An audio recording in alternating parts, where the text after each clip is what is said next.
Hola, ¿cómo están? Buenas tardes. Es lo mismo, Lord, dale vos que sos la que trajiste la invitación.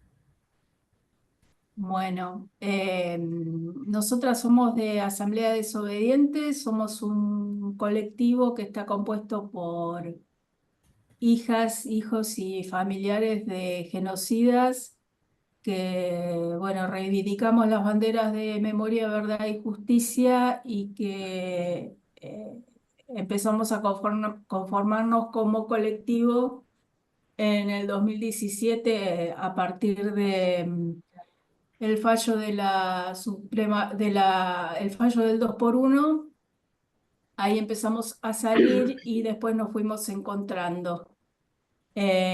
Bueno, el video que vamos a ver ahora tiene más o menos una muestra de cómo fue el recorrido hasta que conformamos lo que es Asamblea Desobediente.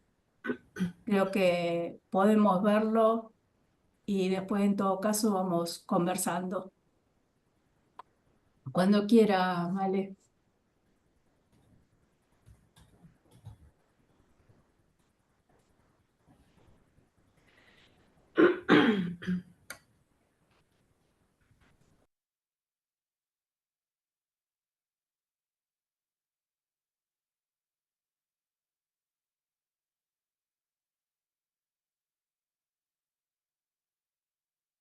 Levantemos los pañuelos y gritemos fuerte. 30.000 detenidos desaparecidos. Ahora,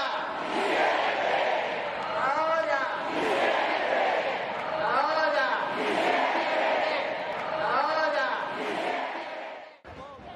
El 25 de mayo de 2017, en un cuarto piso perdido, en uno de los tantos barrios porteños, estábamos comenzando a esbozar los primeros trazos de lo que sería el primer intento del que se tenga memoria de organización colectiva de quienes tenemos un vínculo filiatorio con genocidas. Somos prueba y confirmación del daño profundo e innegable que generan las culturas represivas. Su nivel de perversión es tal que la intransigencia florece en el seno más primario de las mismas. Nuestros apellidos funcionan muchas veces como insignias del terror. Por lo tanto, nuestra aparición resulta sorpresiva y hasta quizás inesperada, aún para nosotros mismos. Pero acá estamos, despojándonos de la vergüenza y del intolerablemente cómodo lugar del silencio.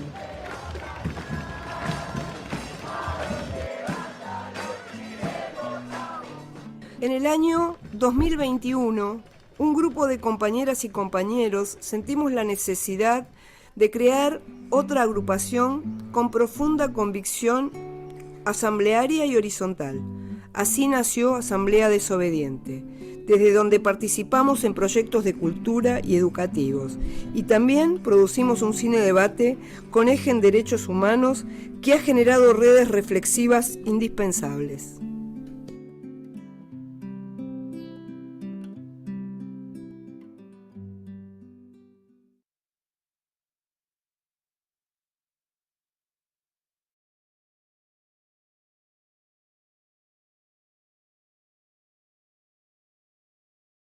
Bueno, ahí al final estaba la dirección de mail por cualquier cosa que se pueden comunicar y además respecto del cine debate que se habla en el video, tenemos un canal en YouTube donde están subidos todos los cine de debate que fuimos haciendo en el transcurso de estos años, donde se generaron diálogos muy interesantes que si los quieren ver están muy buenos.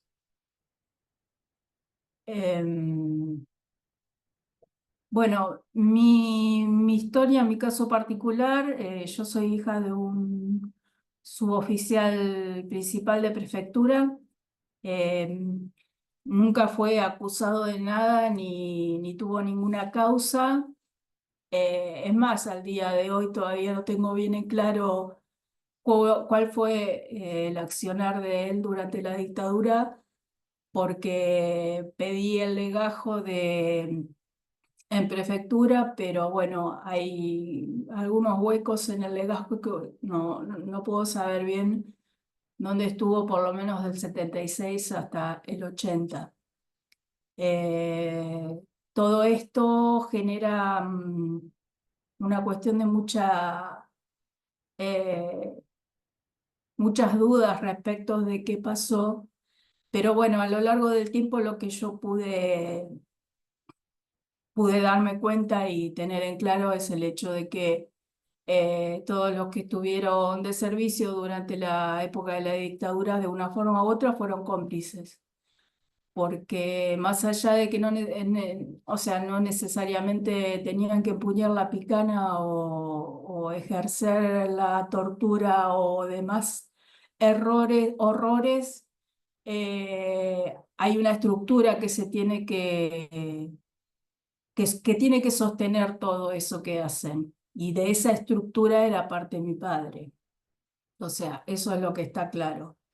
Generalmente muchas compañeros o compañeros piensan que porque no fueron nombrados en juicios o demás, no tuvieron nada que ver, pero si no tuvieron ningún problema, si no los dejaron cesantes, si no los echaron, si no le hicieron algún problema, lo más factible es que tuvieron que ver y específicamente que fuera parte de la estructura que sostenía el régimen, ¿no? Porque creo que todos hemos laburado acá en algún lugar y sabemos que cualquier institución o cualquier trabajo o cualquier estructura necesita algo que lo sostenga. Y eso que lo sostiene, que parece muchas veces que no hace nada, es justamente también cómplice de todo el horror que se fue pasando, ¿no? Esa es más o menos mi historia. Acá está la compañera Lili y está Julie, creo también, ¿no? Sí, Julie está complicada con laburo, pero ahora en un ratito se iba a acercar. Creo que, ¿qué tal? Mi nombre es Liliana Furió. Mi historia es más probada, digamos, mejor dicho, la historia de mi padre en este caso, o sea, donde se ve toda una familia afectada.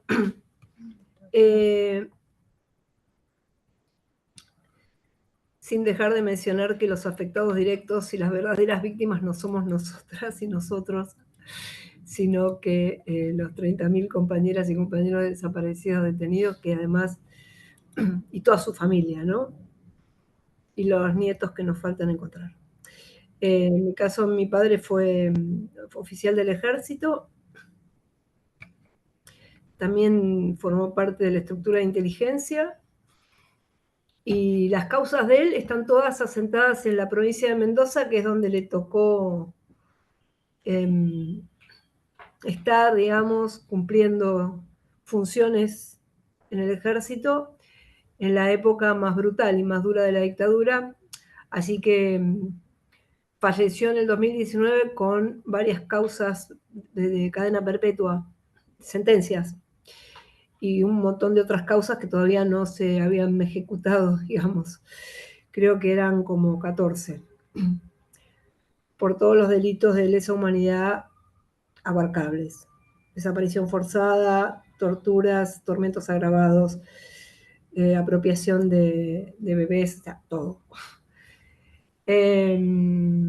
Bueno, toda mi vida tuve profundas diferencias con él, un tipo terriblemente machista. No obstante eso, no podía ubicar, no podía terminar de asimilar que pues, había sido partícipe necesario y cómplice directo de, cómplice y en acción, no era solamente la complicidad, digamos. Llevó muchos años aceptarlo o verlo, enfrentarlo realmente, a pesar de que yo políticamente hace años que estoy en una vereda completamente opuesta, y generalmente los enfrentamientos tenían que ver con su brutalidad machista, ¿no? Así que, bueno, fue duro, fue todo un camino que pasa a tener otro cariz cuando pudimos conformar el colectivo. Primero, el primer colectivo, como muchas y muchos de ustedes sabrán, se llamó Historia Desobediente, que todavía siguen militando las compañeras y compañeros, solo que como es habitual en las agrupaciones y conformaciones humanas, siempre hay diferencias. En este caso, creo que lo dejamos plasmado en el video. Hay un verticalismo que se nos impuso en Historias Desobedientes, que es un poco un sinsentido, teniendo en cuenta de dónde venimos y la historia que tenemos. Así que bueno, hace ya más de 3 años, ¿no? Que conformados desde Asamblea Desobediente, venimos transitando también desde ese lugar de tomar las banderas de memoria, verdad y justicia. Y yo también para comentarles otros matices, por decirlo de alguna manera, de diferencias hondas con mi padre. Soy lesbiana,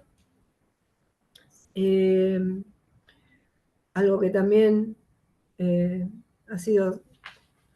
ha tenido sus puntos de conflicto. Estoy casada con Julie, que está acá al lado mío, que ella forma parte del colectivo y se va a presentar sola. Sí, hola. No, en realidad, dijo Lili que estoy complicada de trabajo. En realidad, eso es un poco cierto, pero más estuve no en la pantalla porque falleció una persona muy querida mía y me enteré hace media hora, así que estoy un poco con eso. Igual me presento porque la vida sigue. Yo soy alemana, como escucharán de mi acento. Y bueno, como más o menos 80% de la población alemana, tengo parientes que por lo menos no se opusieron al régimen nazi. O sea, no tengo muy claro de qué forma o con qué grado de convicción, pero mi papá, que nació en el 1915, o sea, yo soy una hija muy tardía, él participó en la Segunda Guerra Mundial en el ejército nazi, en la Wehrmacht, como médico, pero bueno, eso tampoco es ninguna garantía de nada porque los médicos también supervisaron muchas veces los Campos de concentración. los campos de concentración o los masacres que se hicieron como para que se hagan Bueno, en realidad yo de todo eso no me había enterado mucho, admito, y eso, aunque en Alemania tenemos muy instalado el tema del nazismo en la escuela y todo, y una cultura de la memoria que mundialmente tiene mucho respeto, y sí un montón, pero es como que todo eso frena a la puerta de la familia, o sea, puertas adentro no se habla nada en casi ninguna familia. Ahora me enteré, porque me cayó la ficha cuando se fundó el colectivo, digo, eso tiene que ver conmigo, acá hay paralelas, acá es una pregunta que nunca me hice y era como muy fuerte darse cuenta que había como un vacuo o un espacio que nunca había pisado porque mi papá no habló de toda esa época, o sea, ni de la guerra ni de su tiempo em, en la Siberia después de la guerra, 5 años, y mi mamá, que es su segunda esposa, aceptó que no quería hablar, entonces no se habló. Y yo, qué sé yo, no lo cuestioné, nunca. Como tampoco ninguna de mis amigas, que probablemente, como digo, para que haya sido posible todo eso, por lo menos un 70-80% de la población debe tener parientes que participaron.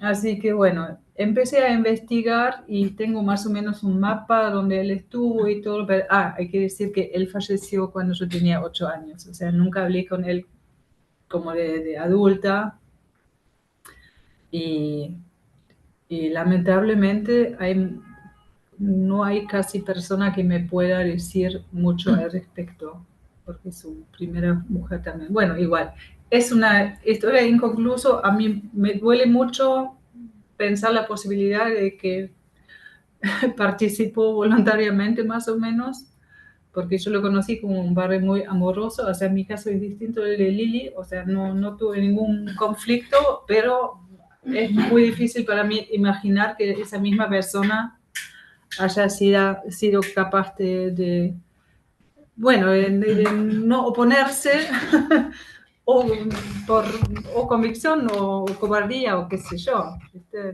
Porque es muy difícil también hoy saberlo. Bueno, eso es más o menos mi historia, y con Lili también muchas veces en Alemania hablamos como de lo importante que son los juicios que se hicieron acá en Argentina, porque eso es justamente lo que me falta a mí. No hay ninguna instancia que me dé como la certeza qué es lo que pasó, una investigación, algo que diga, sí, es así, aceptarlo. Y además respecto de eso, hay un imaginario en el mundo que cree que los alemanes hicieron justicia también porque juzgaron a 3 nazis en Nuremberg, o a 5, no sé, y eso realmente es lo que pasó, no juzgaron ni al 5% No, a nadie. de los Y además, responsables esos juicios fueron impulsados por los... Israel. Sí, y todos, qué sé yo, los países vencedores. Pero no, Alemania misma no tenía que ver. O sea, en Alemania todos querían callarse de lo que se hizo muchos años, hasta, bueno, por lo menos 68. Sí, por eso a ella le da bronca cuando acá cantan como a los nazis les va a pasar, a donde vayan los iremos a buscar, porque en realidad No pasó. acá, o sea, allá no pasó nunca eso, y además acá realmente es el único país del mundo donde se juzgó a los propios genocidas con la seriedad, digamos, y la responsabilidad y lo asertivo que fueron y siguen siendo los juicios por lesa humanidad, ¿no? Sí.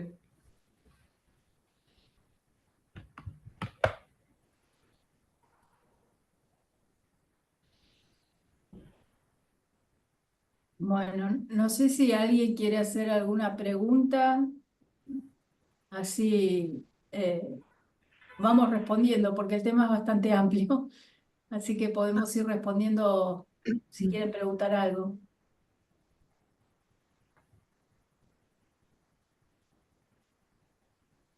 Bueno, entonces está abierto preguntarles a las chicas. Ahí veo una mano de Mónica, ¿no? Ahí Sí, está Moni, levantó la mano. hola, Perdón. buenas tardes.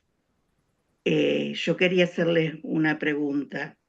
En el momento de convocarse para formar este grupo, ¿encontraron algún obstáculo, alguna resistencia, alguien que se opusiera a esta situación por parte de otros hijos de genocidas que no estuvieran de acuerdo? A eso me refiero específicamente. En líneas generales, no, pero sí hubieron ruidos y algunas objeciones, incluso puertas adentro de algunas mismas familias, ¿no?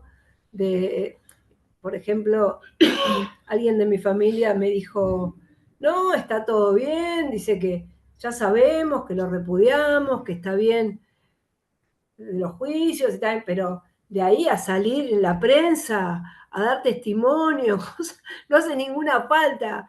Y eso pasó en un par Y después, bueno, en las redes tuvimos alguna que otra amenaza, que fue más de cobardes que amenazan por redes, una frase a poco de formarse diciendo, dejalos a estos que se junten, que así nos ahorran las listas negras, de una cosa así, como muy mafia amenazante.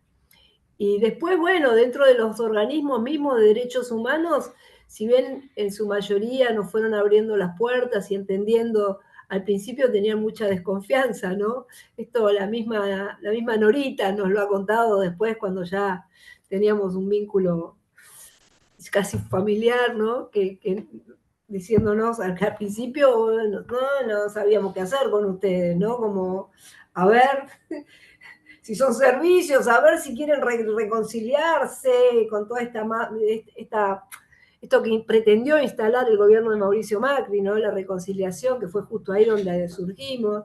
Entonces, al principio costó un poco, ¿no? También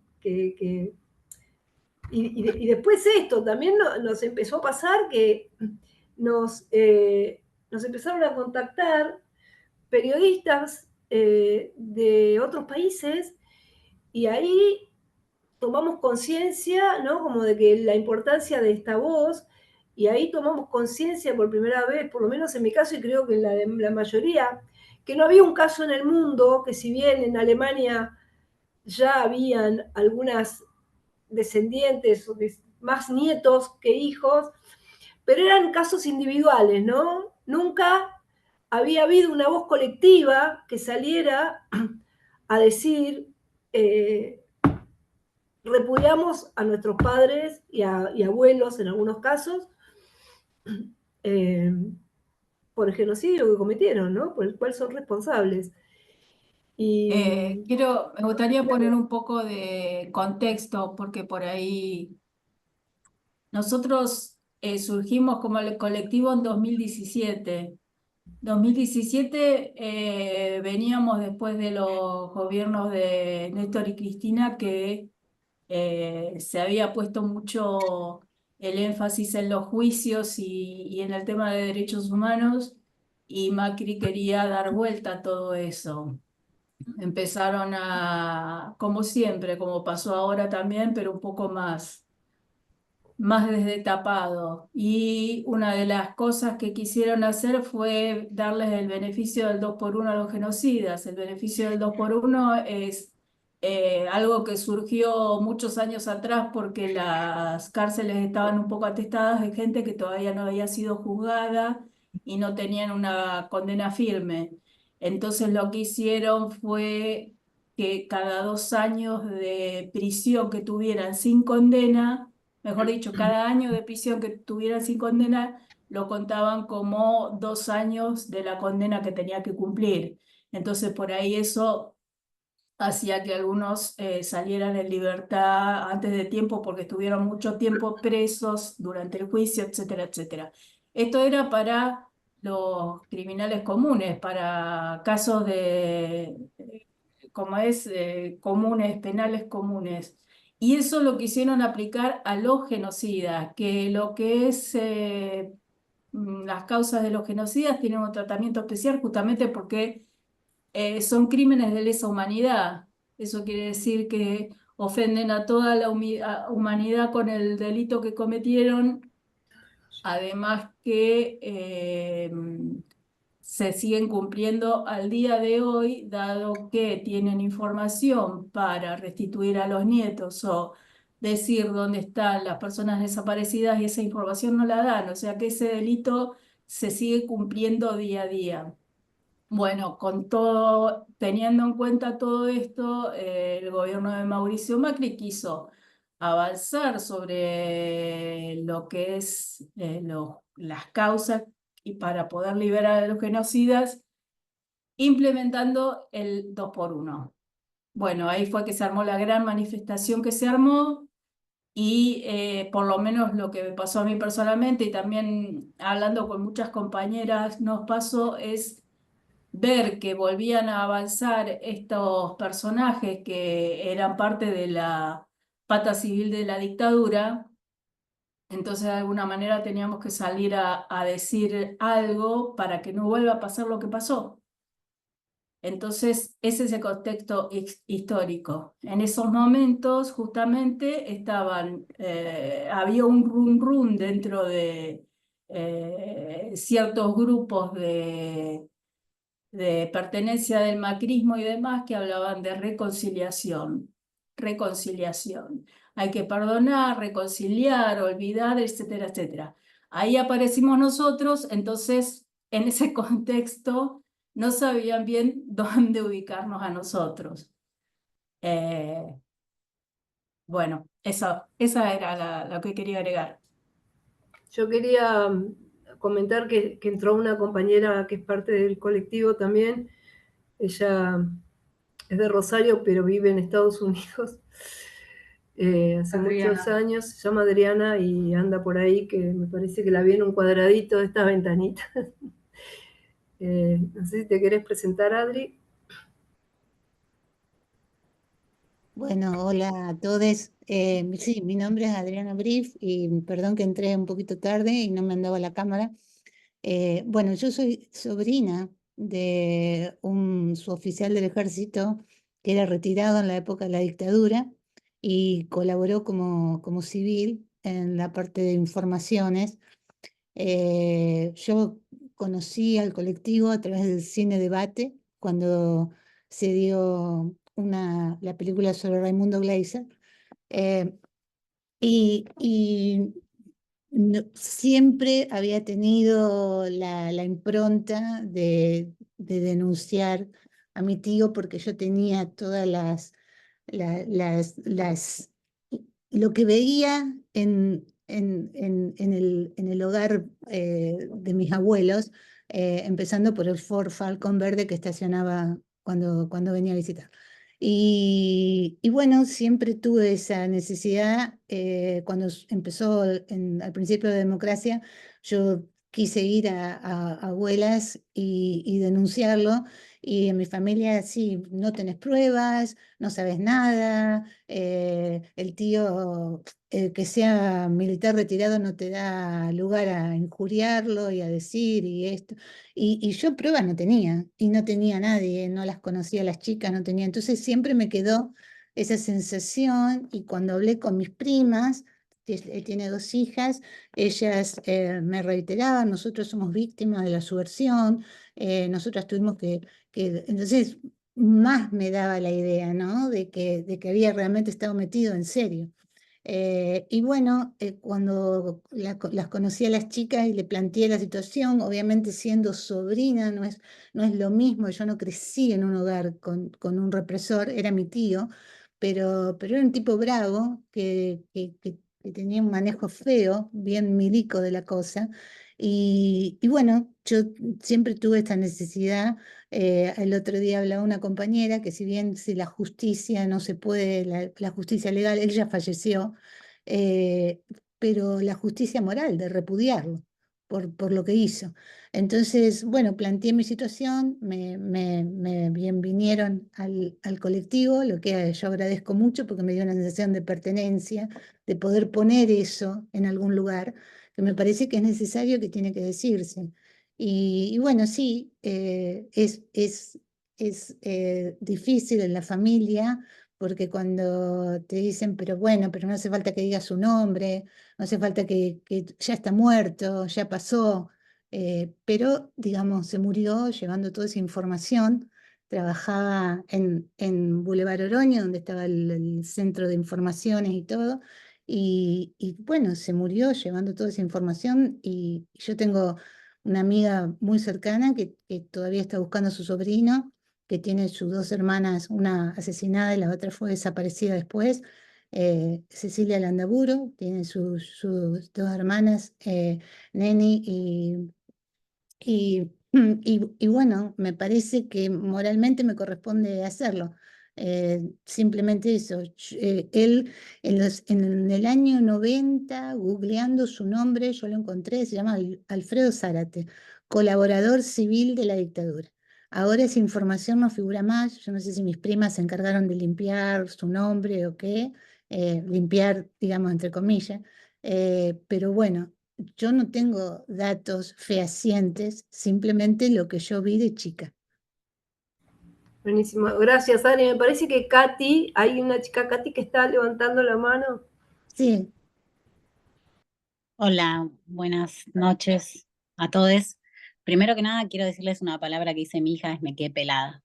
O sea, cuando se abrieron las cámaras y empecé a escuchar todo, me quedé pelada. Ah, viste, como que no esperaba encontrarme con esto, quiero ser recontra honesta.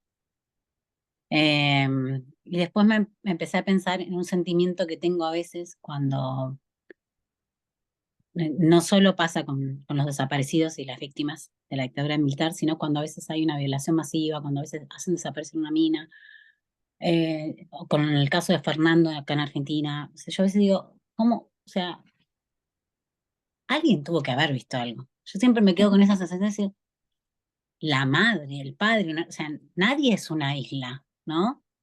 Entonces, como que quiero poner en valor esto que traen, porque yo siempre me hago la misma pregunta, digo, alguien tuvo que ver algo. Y después algo que dice una misma compañera de ustedes, ¿no? Que mientras se sigan escondiendo abajo de la alfombra los datos que tanto se necesitan, ¿no? Se perpetúa el delito, aunque la persona haya muerto, ¿no? O esto que decías vos, Adriana, que, bueno, ya pasó, o sea, ni siquiera se quiere apalabrar.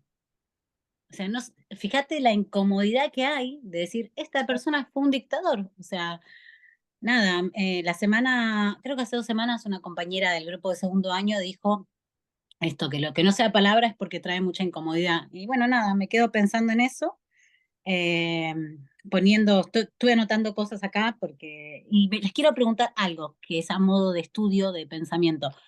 En la asamblea de ustedes, eh, ¿hay varones? sí. ¿Sí? ¿En qué proporción? Y está Pablo, está Benji, está... Cuando surgió el colectivo en el 2017 éramos 6, de las cuales 5 mujeres y un varón, por ejemplo. Y esa Sí, proporción más o menos se conservó, aunque entraron varios compañeros más. Y en ambos colectivos hay compañeros, mayoritaria y abrumadoramente somos más mujeres. Ok, gracias, chicos. Gracias. Sí, sí. Tía, Sí. yo quería decir algo que también nos pareció o que nos pasó cuando empezaron a interesarse periodistas de acá y de afuera, que discutíamos bastante adentro del colectivo cómo tomar ese interés, porque además el periodismo, como ustedes saben, siempre busca personalismos, o sea, siempre quiere la historia de une, y teníamos mucha dificultad de explicar que no queríamos como el escandaloso Amarillismo. amarillismo, como qué sé yo, la nena en el brazo del padre y después como mató a miles de personas, qué sé yo, ese tipo de historias, pero que aunque fueran respetuosas, los periodistas a veces nos puso como en un lugar incómodo sentir que teníamos como un protagonismo por algo que no era Mérito ni nada. ningún tipo de mérito, ningún tipo de como querer hacerse famosa por ese tipo de historia familiar, o que la gente por ahí nos diga, ay, pero qué valiente que son.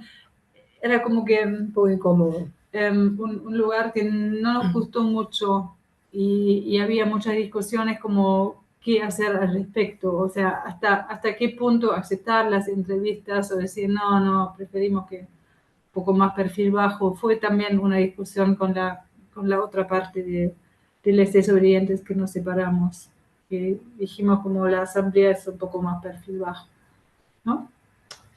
Bueno, sí, muchas veces tuvimos que negociar, porque de alguna manera también,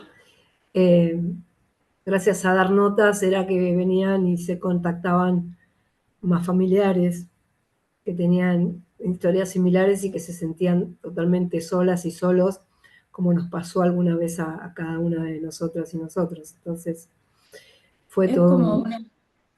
una más de las tantas contradicciones que surgen con este tema. porque por un lado se genera, una de las cosas que hablábamos al principio es que el vínculo que cada una o cada uno tuviera con su padre o su familiar no era la cuestión que estaba en discusión en este ámbito, por lo menos.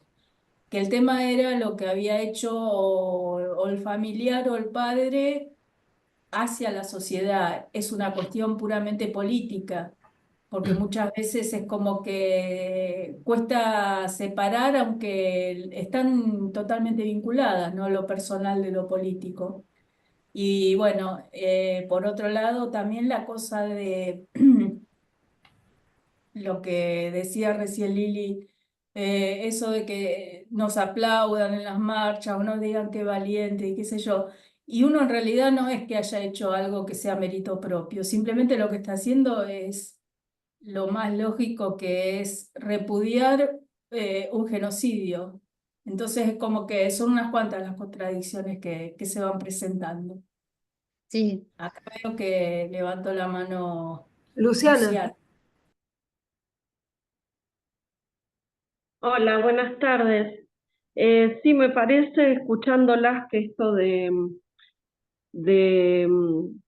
decirles, bueno, qué valientes y alentarlas desde ese lugar, tiene que ver con algo más primario, que es como la ruptura de los silencios familiares, ¿no?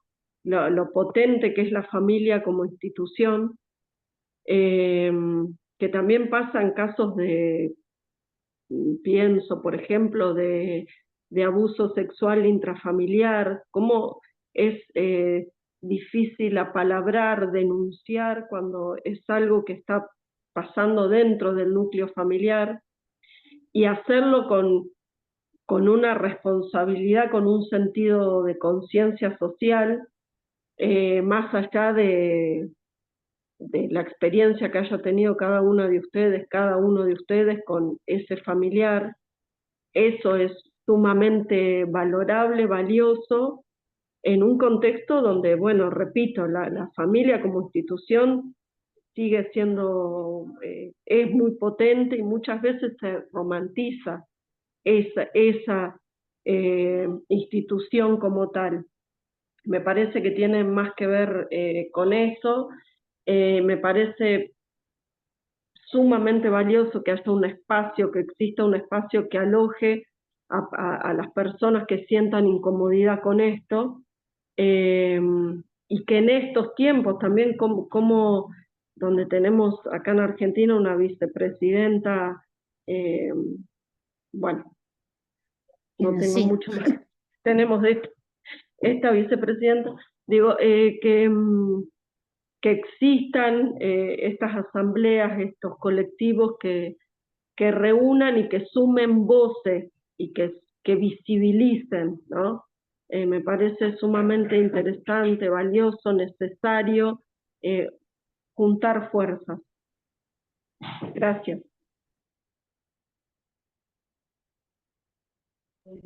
Yo quería Intervenir simplemente en presencialidad.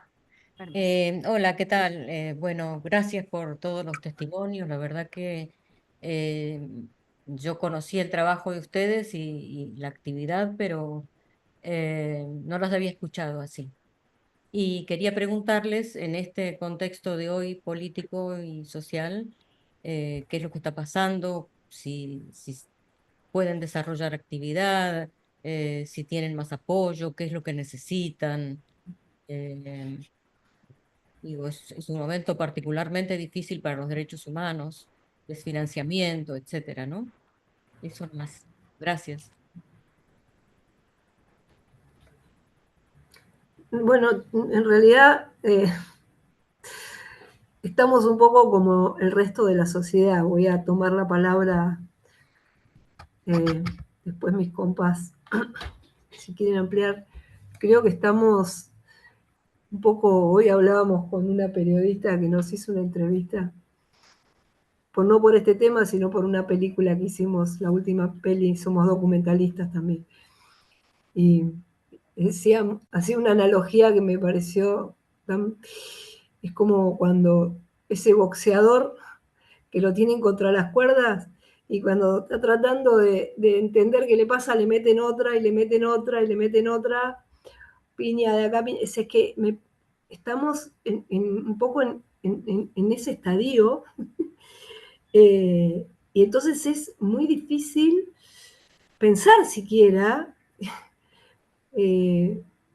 Nos están tenemos que buscar las maneras, ¿no?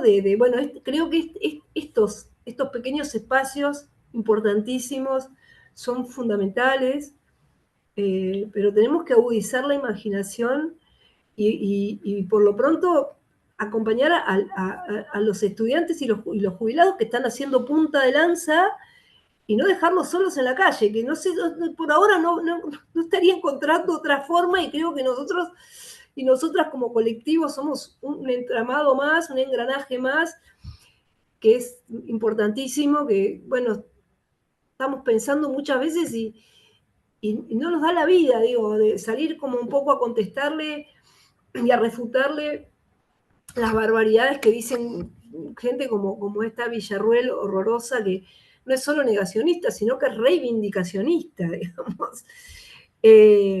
Pero también necesitamos estar bien parados, necesitamos estar articulando, necesitamos sentirnos que estamos siendo parte de un entramado que realmente va al frente con todo, o sea, y me parece que estamos en un momento que todavía estamos así tratando de hacer pie, ¿no?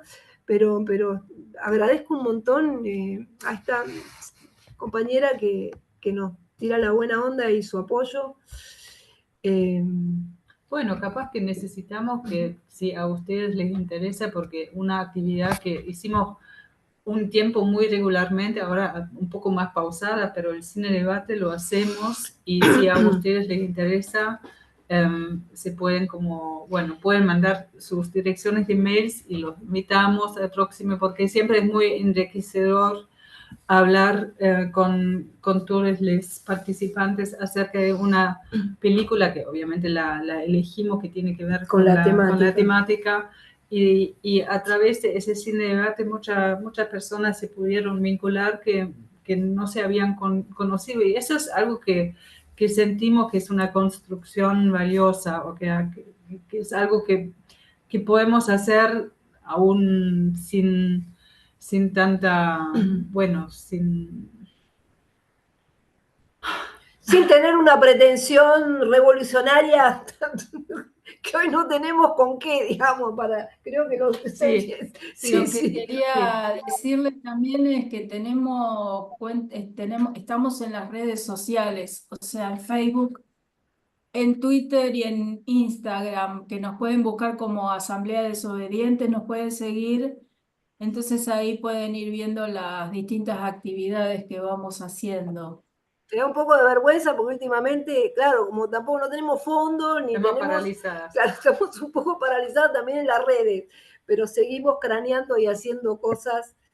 De hecho, estamos por reunirnos con una de las agrupaciones de hijes que también están pensando que aunemos para hacer un frente un poco más amplio. Así que Adri bueno. quiere decir algo hace rato, me parece.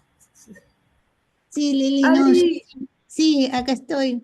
Yo simplemente quería decir que me parece importante que entre todos estamos armando un mensaje hacia la sociedad sin ponernos en ninguna postura de vanguardia ni nada por el estilo, por favor. Pero sí decir que, que no, digamos, el repudio y la actividad de desagrado y de denuncia, aunque no pueda concretarse en lo legal, tiene un valor ético y que me parece que eso es rescatable y para muchas comunidades, porque ahora a nivel internacional, yo como no estoy en territorio argentino, pero estamos viviendo un genocidio que es el genocidio palestino. Y va a haber un montón de hijos, hijas y familiares que van a ser también parte de estar viviendo y estar siendo criados con genocidas.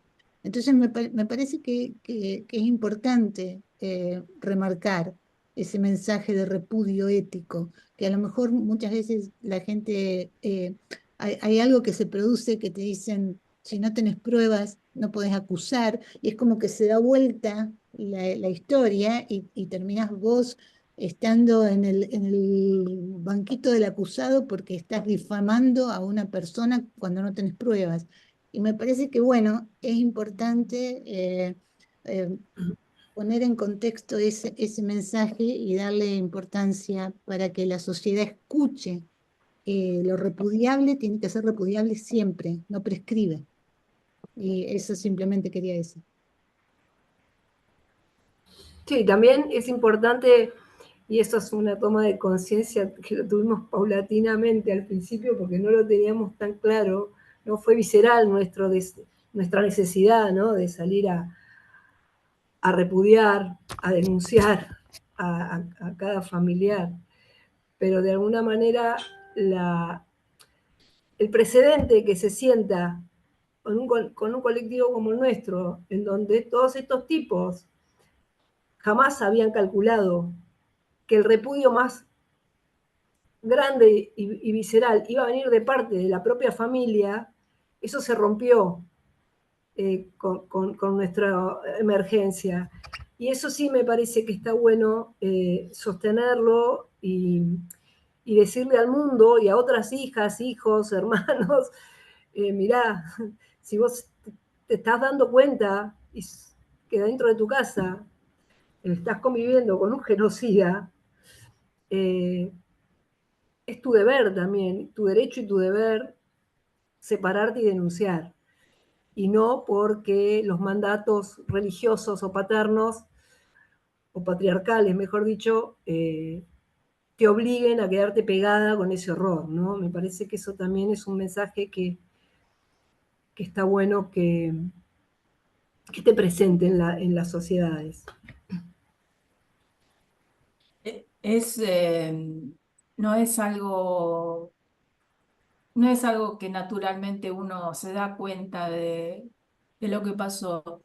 Creo que nos ha pasado, como decía hace un rato Lili, hasta que nos cayó la ficha de unir esa situación histórica que fue la dictadura, el juicio a los genocidas, sí, mi padre trabajaba ahí y, sí, mi padre fue parte de eso, o sea, eso es todo un camino que hay que transitar y que de a poco se va elaborando y se va llegando al punto donde uno se da cuenta primero que eso pudo haber sido así, que el padre familiar pudo haber sido parte de eso y después asumirlo. No es algo que pase fácilmente ni que pase rápidamente, porque a todos nos costó hacer ese camino, por lo menos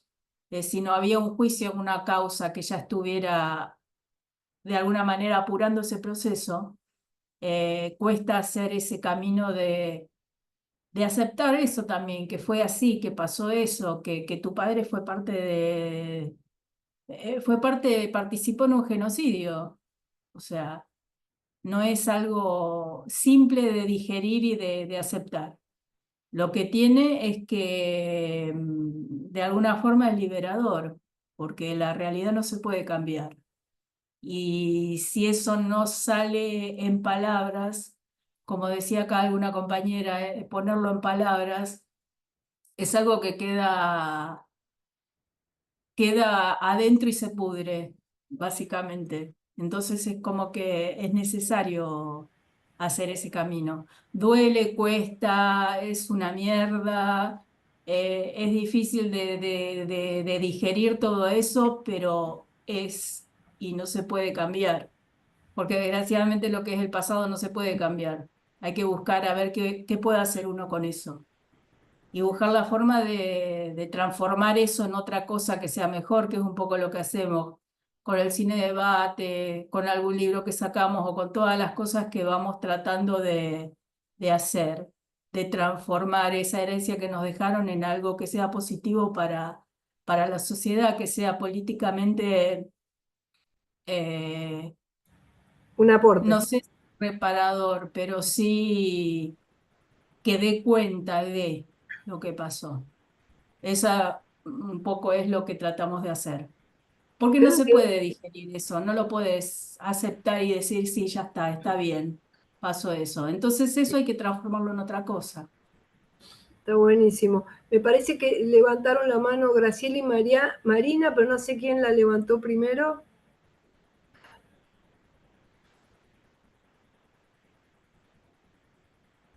Bueno, Graciela ya se desmutió.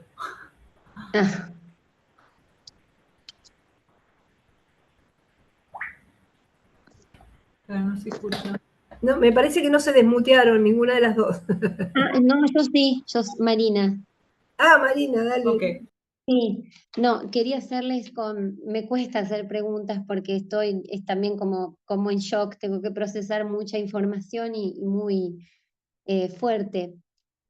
¿Cómo pudieron hacer discernimiento o hasta dónde pudieron revincularse con el resto de la familia y si pueden tener en algunos casos, porque deben tener, está el papá, pero también habrá una mamá, tíos, hermanos, o sea, hasta dónde su saber llega que, bueno, que era solamente la persona, o si hubieron o hubiesen cómplices, cónyuges, cómo hicieron o cómo hacen para convivir o relacionarse con el resto de los familiares que si bien quizás con mucho respeto lo digo, por supuesto, y pido disculpas si digo algo inapropiado, que a lo mejor de manera indirecta o sabían o suponían, pero tácitamente, como se dice, como el libro de eso no se habla.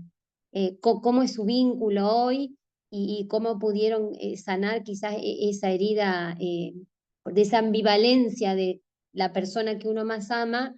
Está como partida en dos, o sea, con uno es de una forma y con el resto de la sociedad o el que realmente es, uno lo descubre después. Ay, Marina, tenemos que quedarnos haciendo un tratado toda la noche con la pregunta que... Bueno, yo voy a tratar de resumir y les voy a pedir 1000 disculpas porque dentro de un ratito tenemos un compromiso que es ineludible, pero voy a tratar de ser sucinta para contarte nuestra experiencia, o la mía en este caso.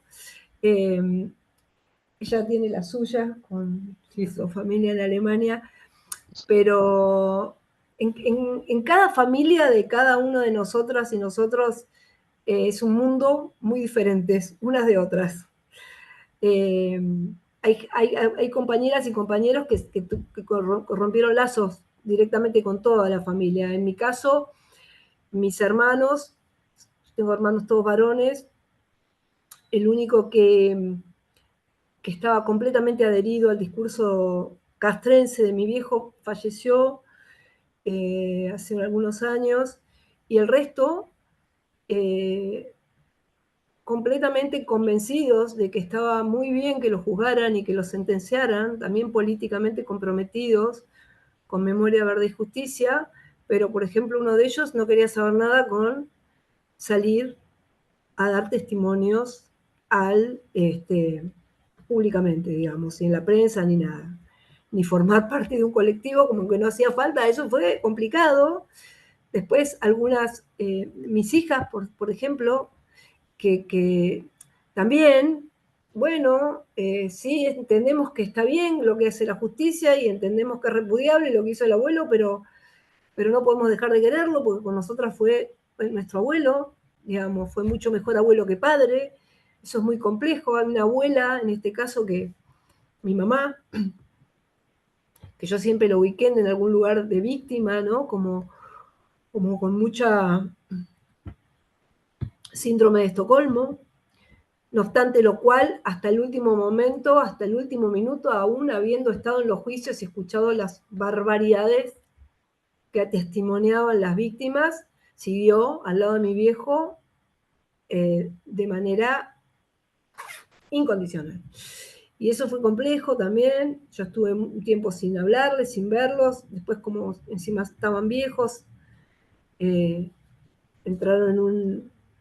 en una curva declinatoria de salud muy, muy grande. Mi padre murió además con demencia senil.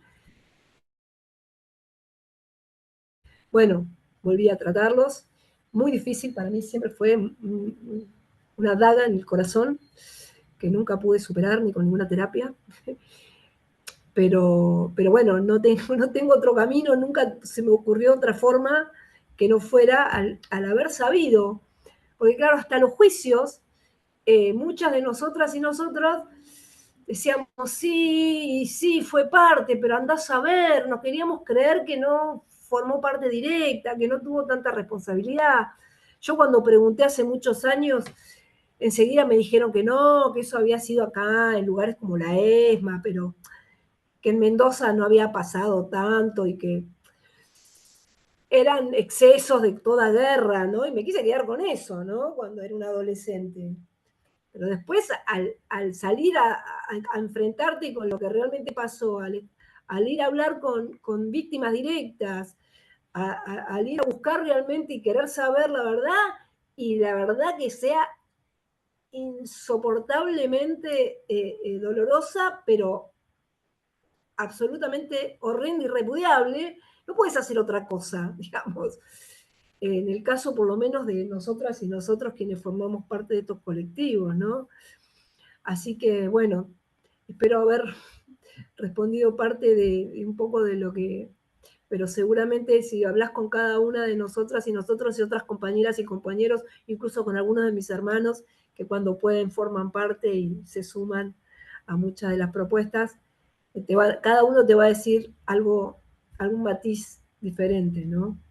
Sí, sí, lo pregunté desde el lugar de la resiliencia, por ahí lo importante que es saber la verdad, por más cruda que sea, o sea, ya uno marca un patrón en la que uno hace los duelos que tiene que hacer, desde ese lugar lo pregunté, no con otro fin, sino lo importante que es, como vos decís, por más cruda e inhumana que sea la verdad, es preferible conocerla y después uno ya puede, después lo demás decanta solo. Gracias, muchas gracias.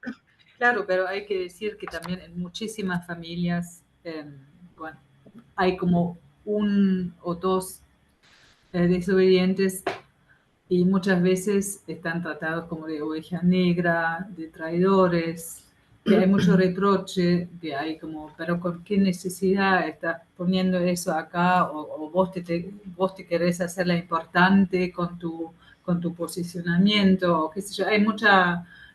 Hay como una bola en contra en casi todas las familias, en algún momento, un poco más... O algunos miembros. Claro, o, Sí. o como que te tratan de, bueno, pero vos no estás como desagradecida y con todo lo que hizo tu papá por vos, o qué sé yo, como poniéndote en el lugar de la banquillo. culpable. Exacto. Y bueno, hay que digerir eso también. Tal cual. También yo quería agregar Perdón, que... Adri, porque nosotras no llegamos a una invitación de que nos habíamos olvidado que teníamos y la tenemos comprometida a la fecha hace mucho tiempo. Yo quiero agradecer, me quiero comprometer a que si hay alguna instancia, incluso si fuera personal mejor, o puede ser híbrida, con esta carrera que respeto muchísimo, que creo más necesaria que nunca, ¿no? La carrera que ustedes abrazan. Agradecer a Lorna y fundamentalmente a la gente de la escuela. Y les mando una nota en donde me la hicieron, hacía medianamente poco que había surgido el colectivo, y me la hicieron en Mendoza, que es donde fui a conocer a víctimas directas de mi padre. Y bueno, me parece que eso también tiene data interesante y del momento en donde estábamos ahí justamente surgiendo como voz colectiva. Así que, perdón, Adri, y mil disculpas. Ojalá que podamos repetir, sinceramente lo digo, me quedo con las ganas. Bueno, pero esto que queda grabado, ¿no? Después podemos escuchar lo demás. Ah, sí, ¿no? espero. Sí, entendí que exactamente. se grababa. ¿Es posible, Sí, Malena? por supuesto, Sí, Lili. está grabado. Sí. Ah, buenísimo. Bueno, genial. Buenísimo. Bueno, los dejamos en manos de Adri y Lor. No, y se me Ah, ocurre otra cosa, que podríamos organizar un cine debate conjunto, que podría ser muy rico también, ¿no? Lo dejo ahí, sí, sí. Después lo charlamos, lo excelente. charlamos. Bueno, muchas gracias, un abrazo. Chau, compañeras. Chao. Está Graciela que preguntó algo. A ver, Gra. No, solamente, ¿se escucha? Sí, se escucha. Sí. Era solamente de ver cómo contactarme con ustedes. Yo estoy en uno de los sitios de memoria.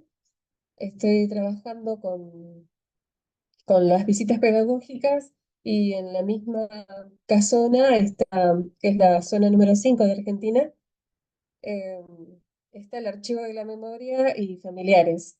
Así que bueno, querría en algún momento contactarme con ustedes.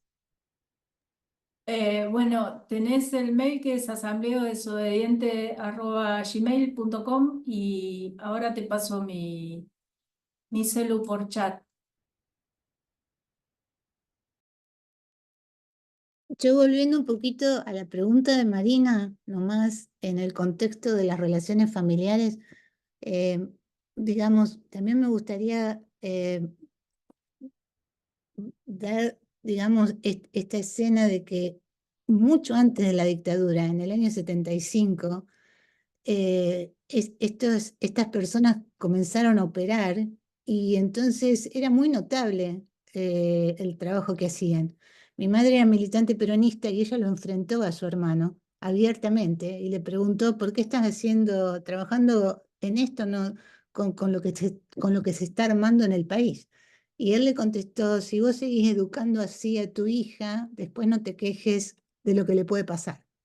Entonces había una soberbia y una demostración de poder que ellos sentían, que se sentía también en el núcleo familiar. No era cualquier hermano, era el hermano Milico, que venía incluso a sus hermanas y a sus familiares a decirle, yo soy la autoridad y lo que se está haciendo no se cuestiona. Y mi madre lo cuestionó y bueno, ella no lo vio más a su hermano y yo no tengo relación con mis primas. Eh, pero había una soberbia muy grande, había una impunidad muy grande. En ningún momento se trataban de que no se notara, hacían alarde de lo que hacían. Y después o sea, y antes de la dictadura. Me parece que Eh, eso es necesario saberlo porque es un poco lamentablemente lo que estamos viendo ahora con la soberbia y la pedantería con que los supuestamente libertarios hacen alarde de su ideología de mierda, como si fuera algo que tienen que defender. Entonces me parece que para las nuevas generaciones eso es importante que se sepa, porque si no da la sensación de que después que surgió la democracia se veía muchísimo antes y ellos actuaban con total impunidad.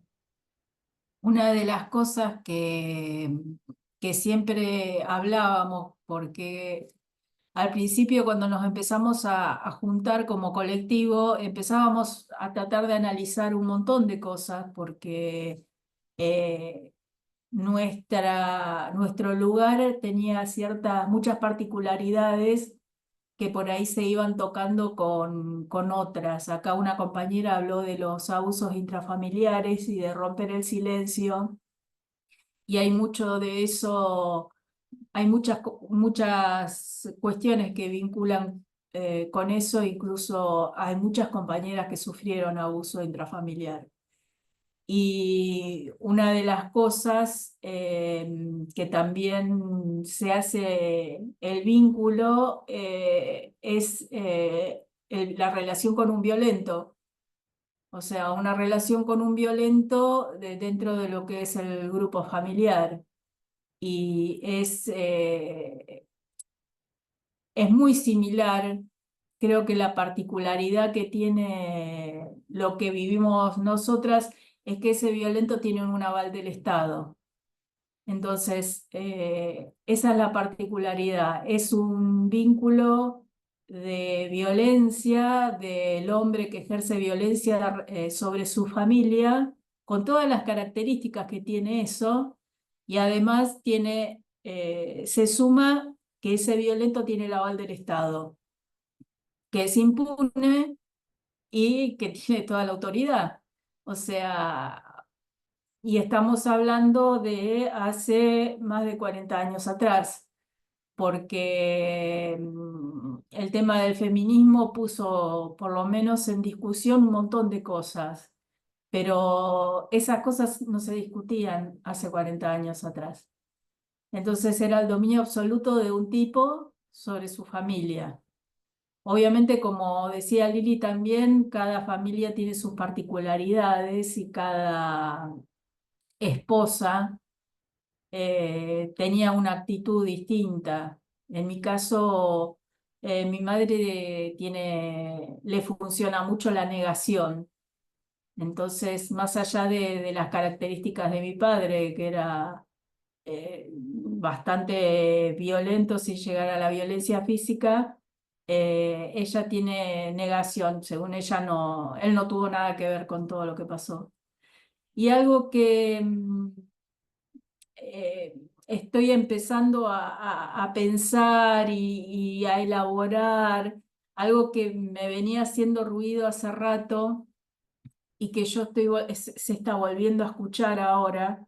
Por ejemplo, cuando pasó en la última manifestación que gasearon a una nenita, se lee por ahí en las redes sociales, ¿y estos tipos cómo se van a dormir después? ¿Y estos tipos cómo hacen para dormir después? ¿Y estos tipos cómo descansan? ¿No les queda en la conciencia? Y por lo menos en mi caso yo soy testigo de que no tienen conciencia. Si hay algo que decía mucho mi viejo es que él apoyaba la cabeza en la almohada y dormía tranquilamente. Así que no tienen conciencia y duermen tranquilos. No sienten culpa. O sea, hemos hablado a lo largo de todo este recorrido, hemos hablado con muchas víctimas, con compañeros, compañeras que estuvieron detenidos, desaparecidos, etcétera, etcétera. Y ellos sienten culpa y nosotros sentimos culpa, pero los genocidas no sienten culpa. Creo que eso es algo a tener en cuenta por las cosas y por la lucha que uno va teniendo. Y otra cosa que también escuchaba mucho y yo me acordaba de Tato Pavlovsky, el tema que dicen, con esas mismas manos va después y acaricia a su hijo. Estos tipos salen de laburar, vuelven a su casa y son personas normales. No son personas normales. O sea, dentro de todo el espectro de distintas formas de vincularse que tienen o que tenían con sus familias, el vínculo amoroso es lo más escaso. Y si hay vínculo amoroso o si hubo vínculo amoroso, hay una oscuridad detrás. Entonces no es el tipo que está cagando a palo a los manifestantes y después va a su casa y es un padre amoroso. No, sigue siendo un hijo de puta en la familia también. Y eso lo sufre la familia. Y todas las cosas que sufren las familias después. Eso no es para ponernos en el lugar de víctimas, sino para reconocer las características que tienen estas personas. Porque estas personas ahora están de nuevo en el poder y tienen las mismas características. Y ese que está cagando a palo a los jubilados en la calle, después va a su casa y caga a palo a su mujer. Entonces, es más que nada para tener en cuenta eso, no es para victimizarnos ni nada. No sé si eso responde más o menos a lo que...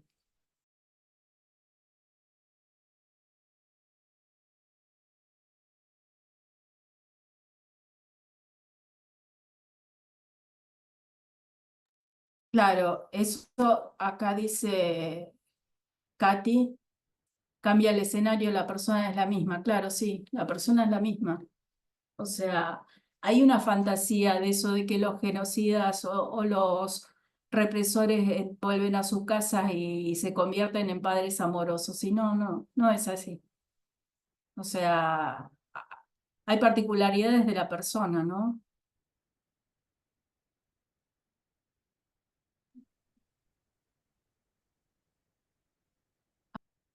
Desde el colectivo se ha redactado algún documento o escrito algún la libro palabra. para dejar testimonio del grupo Sí, yo familiares quería de comentar genocidas porque y su me accionar. vino a mi memoria. Espera.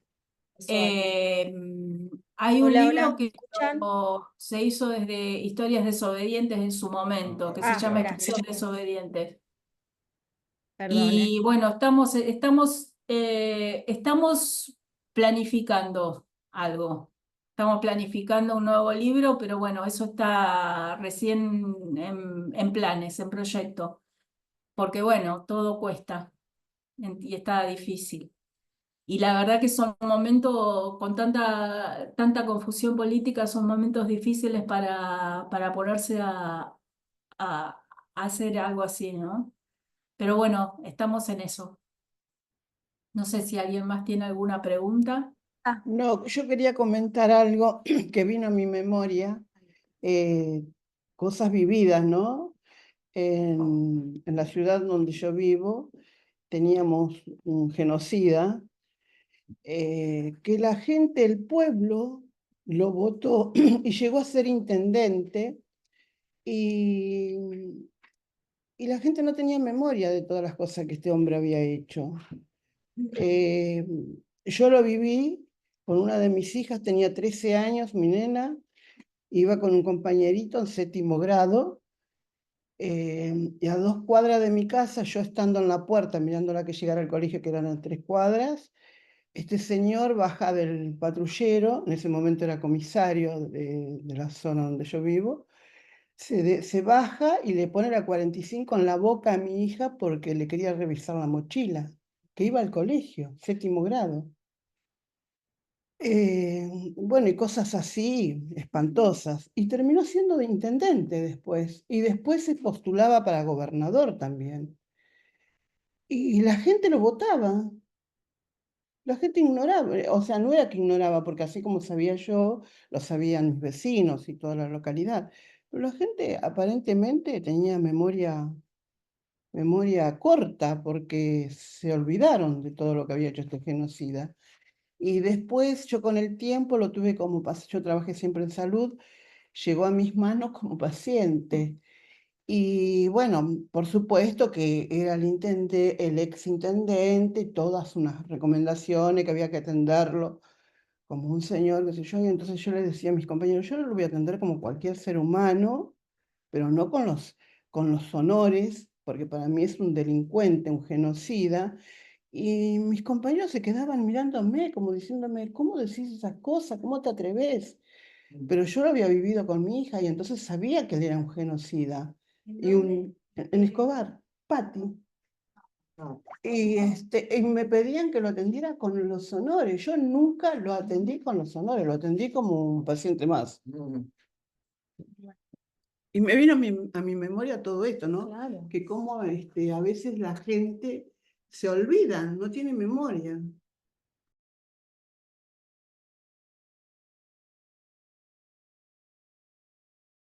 Sí, yo no sé si se olvidan o si, no sé, no sabría decir si es que se olvidan o, o de alguna manera justifican, la verdad que no lo sé. Basado en la realidad de un 56% que votó a Milei después de que dijo lo que dijo, es difícil llegar a, no sé, porque Villarroel abiertamente, eh, y es muy contradictorio, pero bueno, nos iríamos de tema, ¿no? Porque así como, digamos, se llenó una sala con 1985 y la gente estaba conmovida con la actuación de Darín y todo, y después el 56% votó a Villarroel. Entonces, yo no sabría si es olvido. no estoy haciendo un juzgamiento de valor, nomás estoy pensando en voz alta. Sí, yo creo que funciona mucho la negación. O sea, yo lo pude ver como característica personal mía y una vez que la pude identificar, es una lucha contra Elia y verlo en mi familia y me da la sensación, esto ustedes lo pueden llegar a saber mucho mejor que yo porque estudian eso, pero creo que la sociedad hay una capa muy fuerte de negación para muchas cosas. Creo que, no sé si será una característica nuestra de Argentina o qué, pero noto mucho eso de la negación, la negación. No sé, me da esa impresión.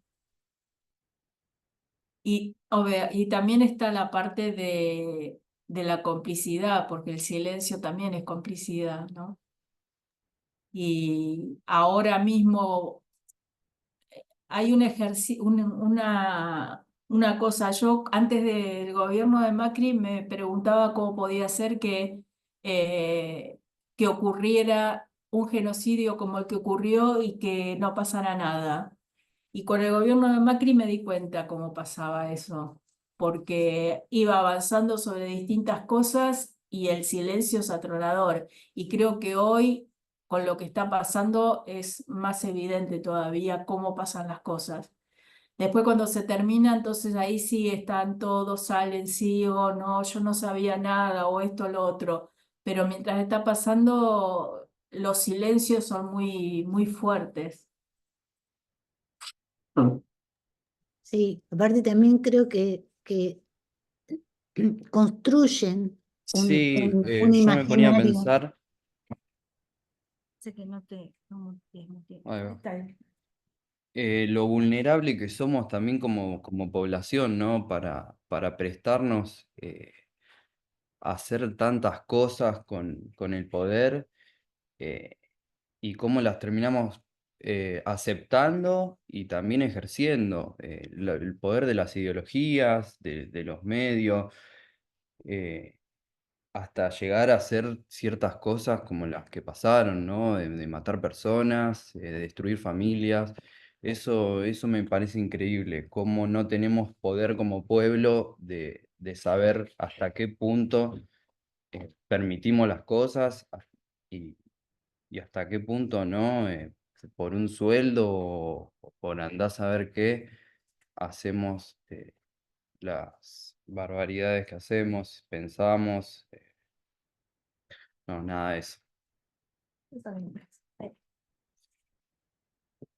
Bueno, yo soy Isabel y bueno, me trajo cuando Lorna dijo lo que no se dice y me hizo acordar a nuestro maestro Alfredo, que dice lo que no se dice se pudre por dentro. Y para que me vean la cara, perdón. Y también me hizo acordar muchas cosas. Es difícil preguntar acá, como decía con la compañera, ¿qué podemos preguntar ante el dolor, ante tantas cosas que nos han pasado como sociedad? Y recordé en mis años que yo trabajé en Entel. Yo en el año 2001 fui a estudiar a las Madres de Plaza de Mayo a la universidad. Y como era delegada, aproveché ese rol que tenía y llevaba muchos papeles y cosas que ponían la cartelera gremial y también de las abuelas que te decían, si vos naciste en tal año y tenés dudas, preguntá. Y muchas de mis compañeras me miraban con temor y me decían, ¿cómo podés poner esas cosas? Y bueno, pasaron años. Yo me jubilé en el 2007 y entré en Entel en 1976, en plena dictadura militar. Y tuve una compañera que antes de que yo me jubilara, vino como enojada a decirme, ahora te tengo que decir algo.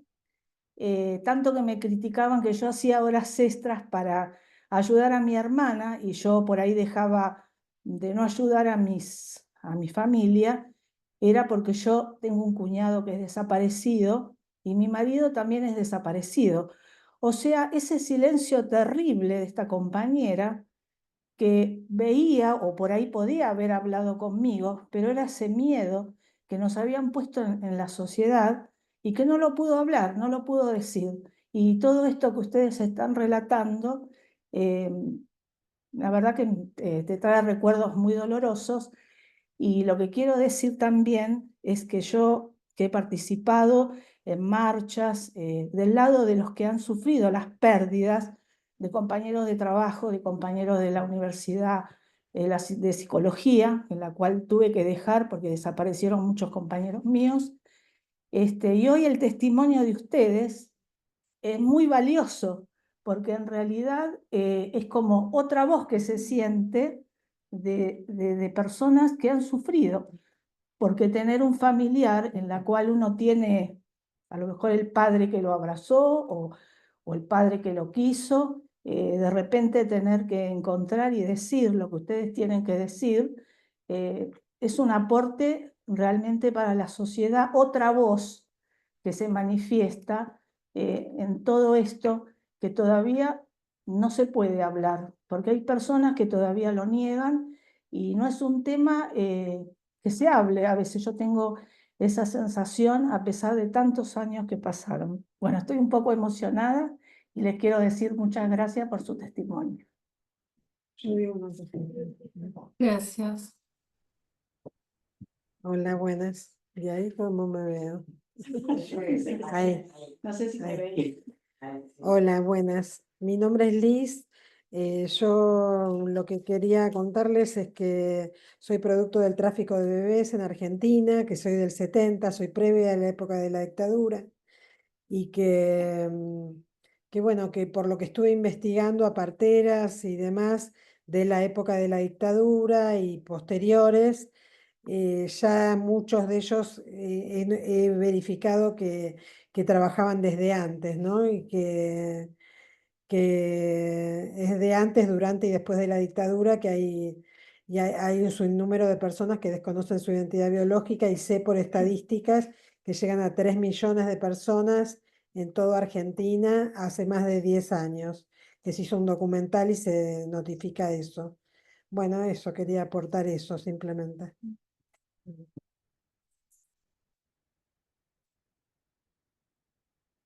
Bueno, estamos llegando al horario de 8:30. ¿Alguien quiere hacer una pregunta, un comentario? Abrimos el espacio. Lorna también, obviamente Adriana. Me silencio. Sí, quería agregar algo a lo que dijo la compañera recién respecto del silencio y del miedo. Y me ha pasado de estar en contacto con distintas personas que eran víctimas o familiares o que eran hijos de eh, personas que eran adultas durante el 76.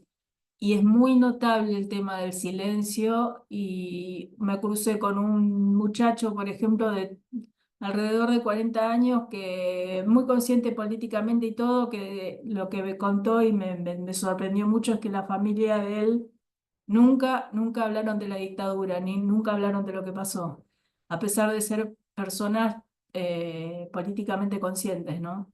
Creo que ese silencio que quedó plasmado en nuestra sociedad es muy fuerte. Nada de eso quería agregar.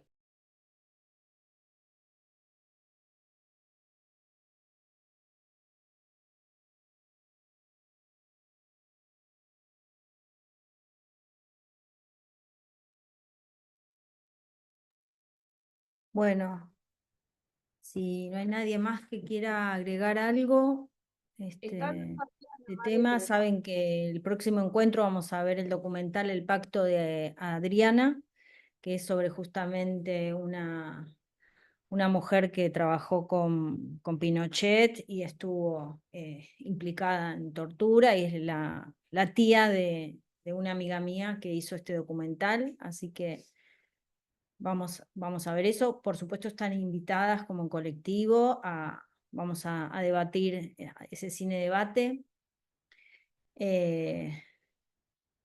el miércoles que viene. Vamos a seguir con este tema. Nos parece importante en este momento y me encantó lo bien que entrama con nuestra formación, todo cómo se posicionan en esta lucha.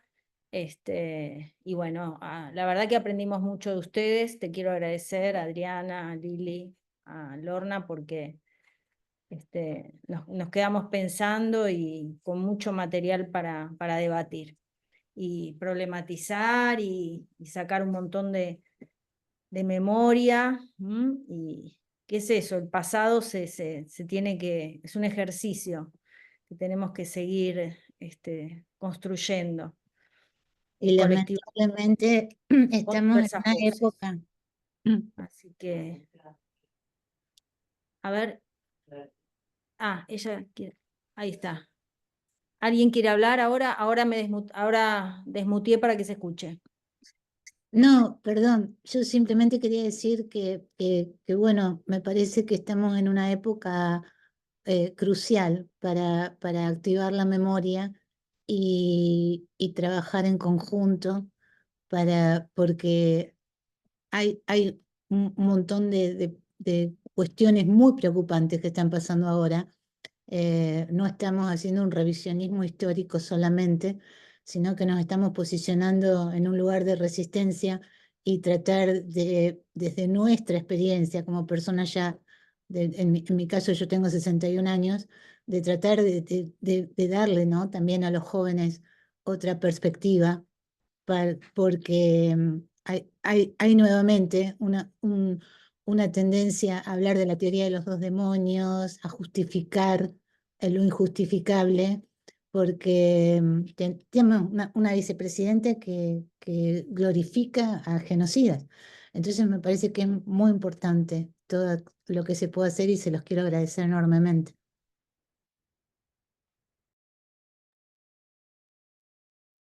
Sí, por mi parte también, muchas gracias por la invitación.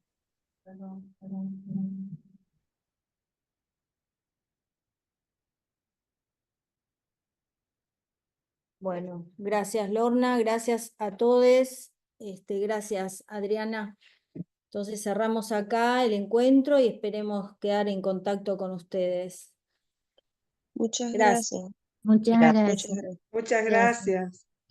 Gracias. Gracias. Me Muchas estaré gracias. comunicando. Gracias a todos. Nos quedamos Gracias. con segundo año virtual nada más para el grupo operativo. Gracias, hermoso encuentro. Muchas Chao, gracias. gracias. Chao, chao.